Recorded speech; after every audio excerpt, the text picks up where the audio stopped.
Hello and welcome to This Property Life. I'm Nick Claydon, your host, and today I'm again here with Caroline. Hi there. And today we're going to be answering a few questions that we commonly get, don't we, Yeah. on this podcast. So we've asked people to write in, email us, write in, sound like back in the Back in the day. 90s, isn't it? To email in or message in and contact us Or with some DM me. DM, with common questions about property or investing in general, entrepreneurship. So we're going to answer some of those questions today and tackle some of the big themes that we tend to get. Yeah. And Um, there does seem to be a common theme that comes through regularly. And we could just thought it would be easier to just put this out to as many people as we can all at once. And then that's it. The question's answered. that's it.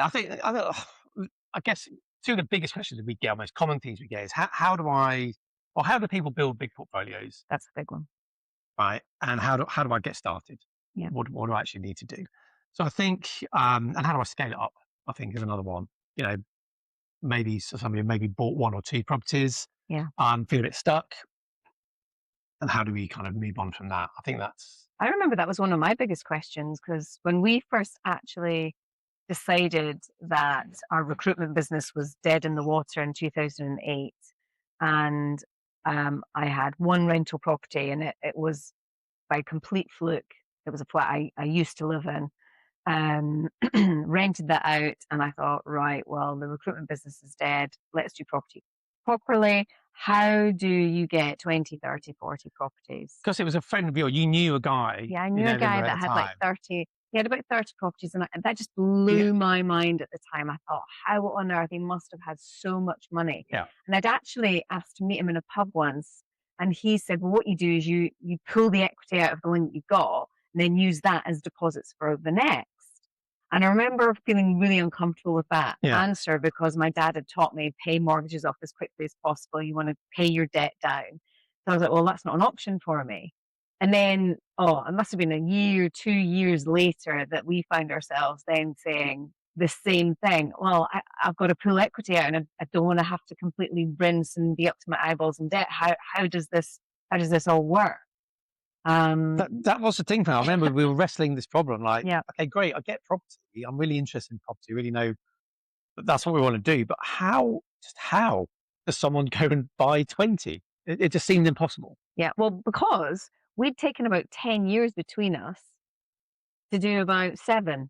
And we thought we were doing amazing. Absolutely smart. In fact, one year we bought 3, and we were like, woo, break out the champagne. Like, that is mental. Yeah. But we were doing it completely wrong. We were doing it so wrong. Yeah.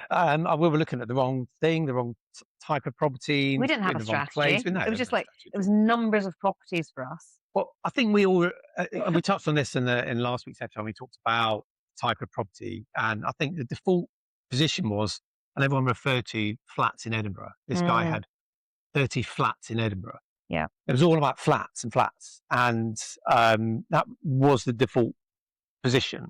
Well, that's because it was the most affordable entry point. What we thought at that time. At the time. Yeah. So questions we've had is, how do people build portfolios of 20 plus properties without massive cash reserves? Yeah. Okay. So what have we learned about that over the years? Well, I think the big starting point was that Rich Dad book, Robert Kiyosaki's book, which was, everyone talks about Rich Dad, Poor Dad. Actually, I've never read that book. I shouldn't really say that. But you were his like, number one global trainer, were you not? I was his like global trainer. But the book that I did read of his was Increase Your Financial IQ. And that was when the seed was sown that you don't need any money, because he was buying apartment blocks in the middle of Arizona with no money, going to the bank and structuring deals. And I was like, whoa, what's this deal structure thing? Because in my limited knowledge, you needed a deposit and a mortgage, and that was the only way to buy property. Yeah. In actual fact, you can structure it in a way and, wrap it up in option contracts or delayed completions or portfolio purchases of, various, you can be really creative. And if you don't know, you don't know. You don't know what, you don't know what you don't. What's it? Who was it? You don't know what you don't know. The unknown knowns or whatever. Known unknowns. Yeah. Unknown unknowns. So That was really the starting point in that book. And then we sought out people that were using these techniques. Yeah. Not just refinance everything you've got and just go. That's kind of right, but if you don't have anything to refinance, then how on earth do you even get started? So that's the big starting point, is getting that momentum and clarity so that you can get started. What we actually learned, it was a system. Yeah. That was the difference between going out and buying a flat and renting it out without any real strategy or thought behind it. Yeah. And what we learned was a system of how to scale. Yeah. I think that was the key mindset kind of shift, wasn't it? I remember, very clearly, we went to a networking thing. Somebody there mentioned about, it was a Rich Dad Poor Dad thing, wasn't it? Well, he went up and presented a cash flow calculation I remember. formula. Oh, that's it. We were in the room and he said, right, who's got property? And we were like, oh, yeah, we've got property.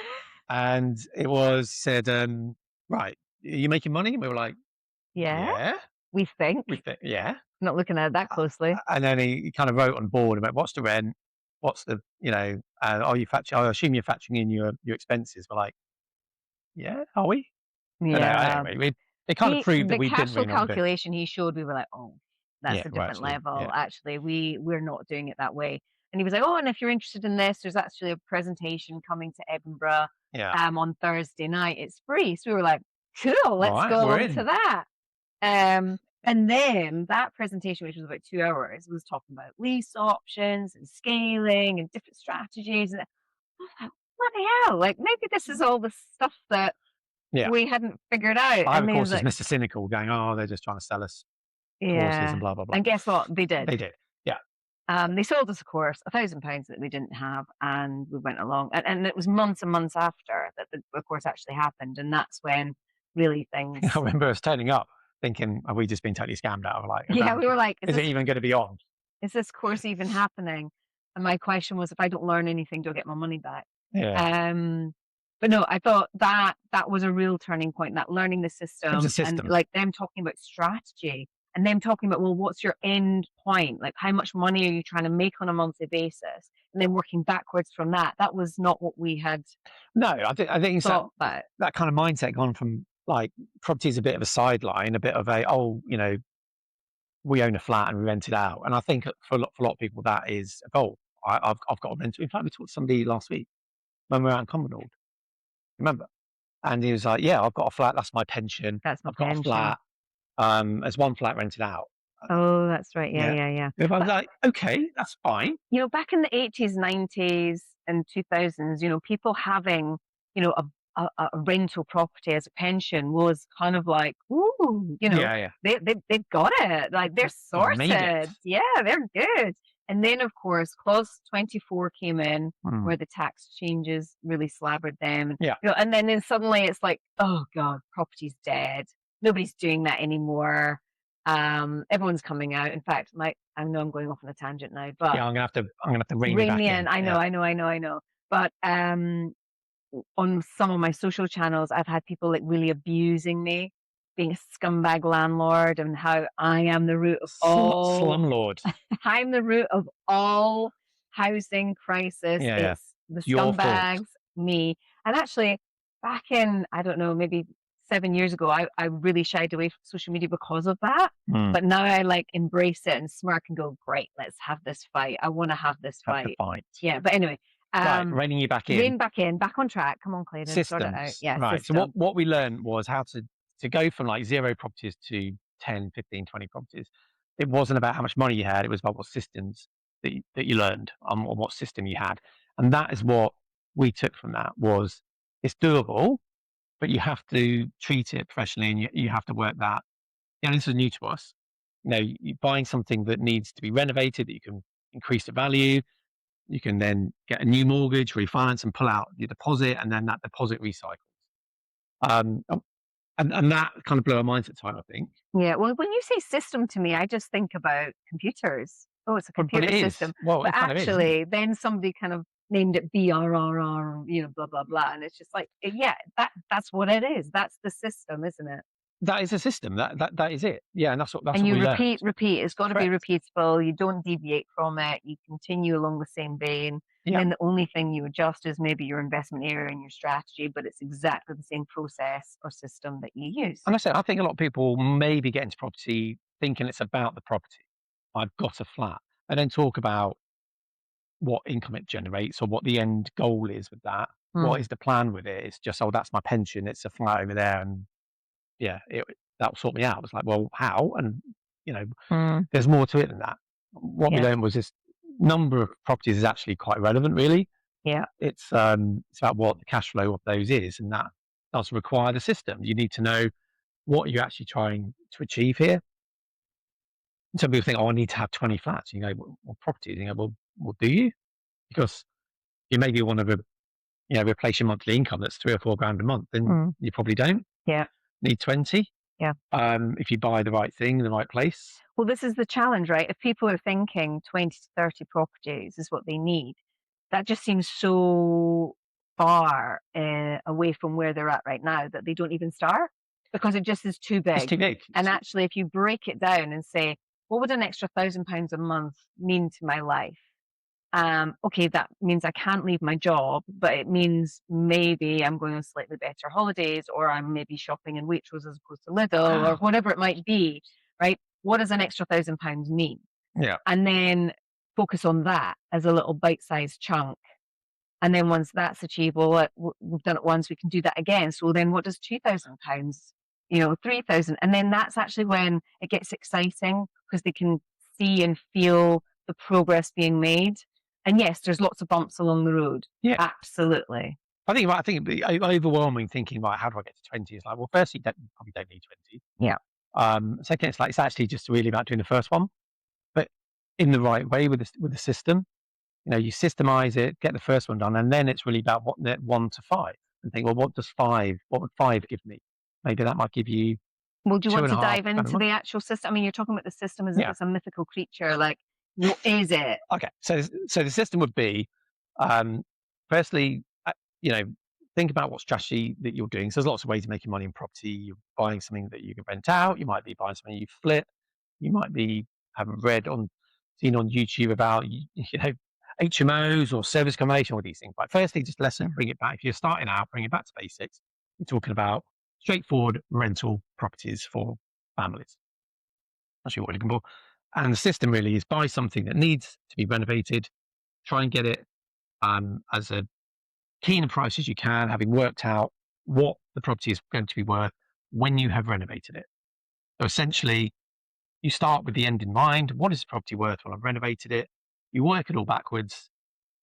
You work out what you can pay for it, bearing in mind what it's going to cost to do the refurbishment. Then when you've done all of that, you run the numbers on the rent, factoring in things like what mortgage you're going to have, what's that going to cost you, things like insurance, what we call operating expenses of actually just holding and running that property. And if you're using an agency to manage it for you, what they're going to charge you. And then you end up with a net profit. And look at, does it actually make sense as a purchase from a long-term capital growth? Can I recycle my money back out of it? And is it going to make monthly rental while I do that? And if you get that right, you think, well, actually, if I can do that once, I can use the same pot of money that I can then just repeat do the next one. And I've also learned all those skills of getting the first one done. And I now don't think, oh, I've done one buy-to-let, let's go and do an HMO. You go, well, I've done one buy-to-let, let's go and do another 5. Because now I know everything about that market. I know that area. I know that system. I know what the properties are worth. I know what the rents are. I know the market demand there. And so you go deeper and you essentially, just like build from there. You do the first one, then you do the second one, and then suddenly you'll find that lots more is coming to you. And that's how you can reasonably quickly go from 0 to 5. Yeah. I think 0 to 10. 10 is what the number. I always want more, but I think that 10 is a really good number. But that's overwhelming to, I think, somebody who doesn't know how to do 1. Yeah, I think because once getting that momentum in an investment area at the beginning is quite challenging. And when I say challenging, I mean, it takes some time to get to know the people that operate there, get to know the locals, get to know, your contractor team, the kind of demand. That does take a little bit of time, but the minute you start doing the number of viewings that you should be doing, okay, how many viewings should somebody be doing in an investment area? Well, they should be viewing at least 2 to 3 properties a week, at least, and making offers on them, regardless of what they're on the market for. Run the numbers and put your offer in on where it works for you. You're answering the second question before we've even got to the second question. I didn't even know there was a second question. What's the second question? Well, let's finish the first question. I'm rogue. I know. And then we'll get on to the second question. Right. So first question essentially is, how do I go from, how do I even get to those kind of numbers? And it's all about systems. Yeah. So understand what the system is and start applying that system. So get it right in mind about what you're doing. So it is a requirement that you are buying property that does need to be renovated. Otherwise, it's very, very difficult to push up the value. There are other ways of pushing up value, more advanced strategies, but on the basic level, you add value by refurbishing. And again, I see people spending lots of money on refurbs, and when you're operating in the buy-to-let world, you're really trying to keep it to a budget, and that allows you to push up the value, get a new mortgage, and that's the only time you ever remortgage. It's just one remortgage thing. You don't keep remortgaging the same property over and over again. You do it once, and that's it. And leave it. And then you leave it. And you grow not by constantly refinancing the same property and trying to pull more and more money out, because that means you're relying on capital growth to do the work for you. Yeah. And that's how I think traditionally a lot of people maybe did it or thought that's how they're going to do it. And then they over leverage. And then when there's a real buying opportunity in a downturn market, they can't actually get the lending because they've over leveraged on that one property. And they don't have the systems to exploit that opportunity. Yeah. So we're not looking at refinancing the same property or allowing capital growth to do the work. Capital growth will come naturally, but we're forcing the appreciation by renovating. Yeah. And that's the key bit. Yeah. So that's the system. That's how you go from 0 to 1 to 5 to 10 to 20, if that's where you want to go. Yeah. Okay. The second question we get a lot of, we see this a lot. I'm laughing because I didn't even know there was a second question. Yeah, right, so there might even be a third. Oh, got surprise me. Loads of them backed up. Okay, so the second question, and we get this a lot in various forms, but I've watched all the YouTube videos. I've learned about buy-to-lets and HMOs and service accommodation and blah blah. So probably from people who aren't actually doing it, because half the gurus out there aren't actually investing in property. But another episode. That's another episode. So I've done all the YouTube research. Well, I've got this knowledge, but I haven't started. I don't know what to actually do to start. How do I start? Right. Well, I go into my little bit that I was saying about the momentum. There you go. Starting the momentum. The floor is yours. Well, yeah. Leading on from the answer of question 1 is that strategy piece is really important. Like knowing exactly what it is that you're looking for. Because if you're just going to an area and going into an estate agent and saying, "Hi, I'd like to buy some property," you're not sounding as if you know what you're doing. First and foremost, they won't take you very seriously. You have to be really, really specific about what it is you're looking for. So, for example, when we first started, it was 3 bedrooms or more in a particular area. And we were right down to the postcode area in this little town. And we had streets that we wouldn't touch. So we could go into estate agents and be really clear on what our shopping list was. Again, we could be specific that, look, if it needs £20,000 spent on it, we're likely to pay you 70. So they're very clear then in their mind on the kind of stock that we look for. And because we're that specific, if you repeat that to 4 or 5 agents, the amount of viewings that come your way really starts to mount up. And then you can start viewing multiple properties. And actually those viewings are really the start of the fountain of information, because the person who's helping you view the property has a ton of information about the local area, as well as the property, as well as about the neighbors and the people. They'll probably have friends that might even be tradies. And you just can get so much information from one viewing. Yes, you're going to see the property and looking that, the roof's there and it's got walls and it's viable as a property, but you're there for so much more than just that. And if you do that 3, 4, 5 times a week, and you're running the numbers and saying, look, I can't get to 70 on this one because it needs a wee bit more spend on it, but I'll give you 67, but I'm a cash buyer and I can move really quick and get this done in 3 to 4 weeks. They know that you're serious, you know what you're talking about, you're coming across with real business acumen, and they know that you're not just a one-hit wonder. They're going to be far more motivated to bring stock to you, so they'll phone you about other stuff, and they might even prep the vendor that, oh, look, because it's a bit tatty, I've got someone in the wings that will snap this up, but you're going to have to take a bit of a discount for the speed. So they're doing a lot of work for you because they know exactly what you'd be in a position to pull the trigger on. That momentum piece, that might take you, well, it'll take you a couple of days in your investment area. Not a lot though, is it? But it's not a lot. But then maybe, once you've done that 2-day hard hitting, then, once or twice a month follow up in terms of going through viewings and doing all of that. And all the time you're on the phone and you're stacking up the viewings. We got to the stage where we knew the properties in the area so well that we could put offers in without viewing them. Not that I'm recommending you do that, but we put the offers in when the offers were verbally accepted. Then we'd just go in, check that it is exactly what we think it is, and away we go. So, you can really keep that momentum up even if you're not living in your investment area. I do like to get up close and personal with the people in the investment area because you can get so much information, and knowledge is power. Absolutely, yeah. I mean, the absolute key thing to start, if you're in that position, you've watched all the videos, you've seen all the Instagram gurus, but you haven't done anything yet.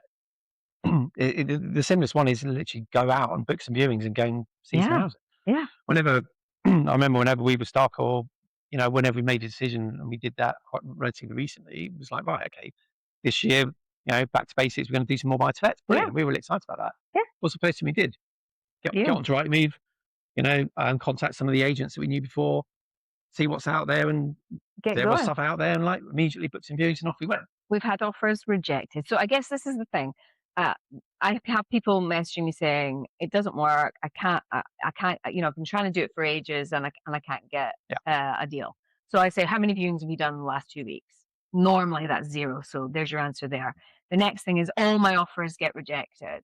Well, how many offers are you putting out there? And what kind of stress testing are you using? Are you being too conservative, or actually is the area you've chosen completely saturated and you're kind of fishing in the wrong pond? So there's lots of signs. Whatever your I call it excuse is, like, I'm not getting any deals, or I'm not getting any angels, or I'm not getting offers, etc. There's always a reason for it. To every problem, there's a solution. So actually, when you break it all down, generally the reason being not enough activity. Yeah, always action. Pretty much always comes down to that. Yeah. So for anyone that's in that position and hasn't started it, it's really, you just have to get out and make a decision to start. Yeah. And you start by viewing properties, accepting you're not going to know everything. Yeah. I think we get a lot of this. I get say, a lot of people, well, I don't know how much the refurb's going to be. It's like, well, guesstimate and guesstimate high. Find out. Yeah. I think not put obstacles in the way, because it can be a bit intimidating, I think, to go out and start something new like this. Yeah. So I think there's often we get people who, not sure, I'm not sure about the numbers, or I don't know how to do a refurb. I don't know any builders. I don't know the area. It might be just general feeling of uncertainty. I don't know what to do. Yeah. But the only way you learn the stuff is to actually go to do it. Go and do it. I know. And what's the worst can happen? You go and view some houses and you put some offers in and get rejected. But every time you do that, you'll learn something new. Well, the offer that we got rejected last week, I was like, I think they'll come back to us. And it might well do, yeah. Just keep in touch with it. But also the key with that is it doesn't matter. Yeah, it doesn't matter. But when emotionally invested in that house. But when we first started, we would have been devastated about that, because we would have been like, oh, that was a good one. But now it's just like, they're 10 a penny. There'll be another good one. And I think a big mistake I see early on is people getting too emotionally invested in the properties that they're viewing. They maybe go and find something. We see this a lot as well. Everyone knows of that property around the corner that's dilapidated and run down, and that'll make an amazing, whatever. That's emotional, and you've got to put that to one side. Yeah. And don't get emotionally attached to the properties that you're viewing. If they come off, brilliant. If they don't, doesn't matter. There'll be another one. It's how, when we started, our mentor at the time, I remember he just got me thinking, it's just a box. And it happened to be the areas we were looking at, the type of properties that we invested in were basically grey boxes. Yeah. Um, council stock, ex-council built properties, and they were grey boxes. And he just said to think about them as a box.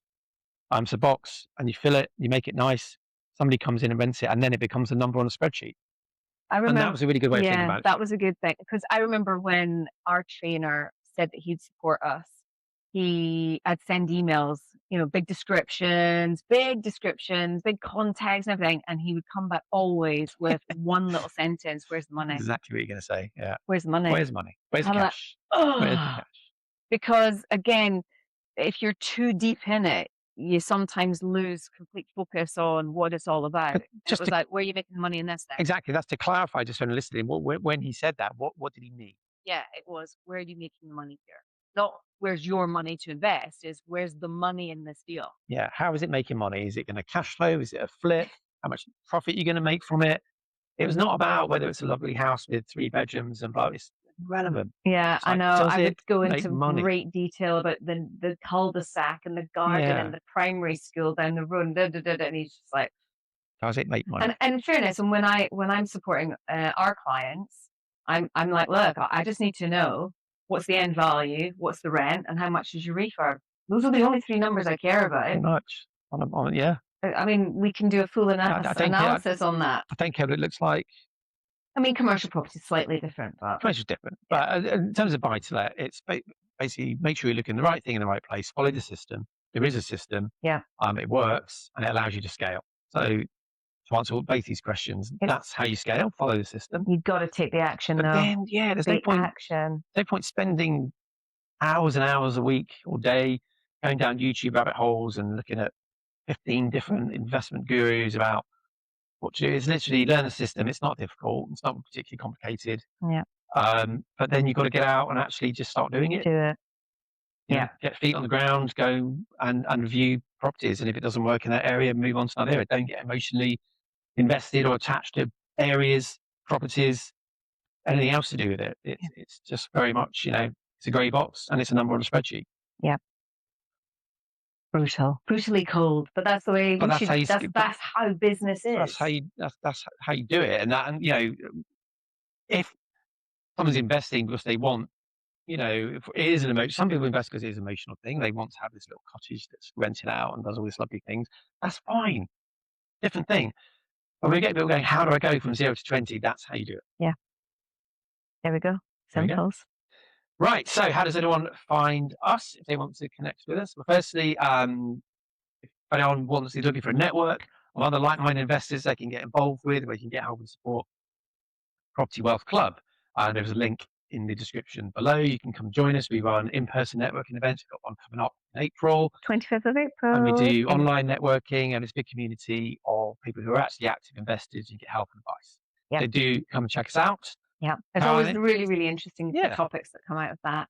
I'm on Instagram, CarolineClayton.property, and TikTok. I've just had a TikTok video go crazy. I don't know how that's happened, but there we are. TikTok superstar. TikTok superstar. Instagram, TikTok, LinkedIn. You can find me anywhere, and that's where people tend to DM, ask for help, ask to work with us, whatever it is. We tend to focus on people that have already got some experience under their belt, but we're happy to give any information that you need to get you going. And that's what this podcast is for. Yep. Thanks for watching, and we'll see you next time. Thank you.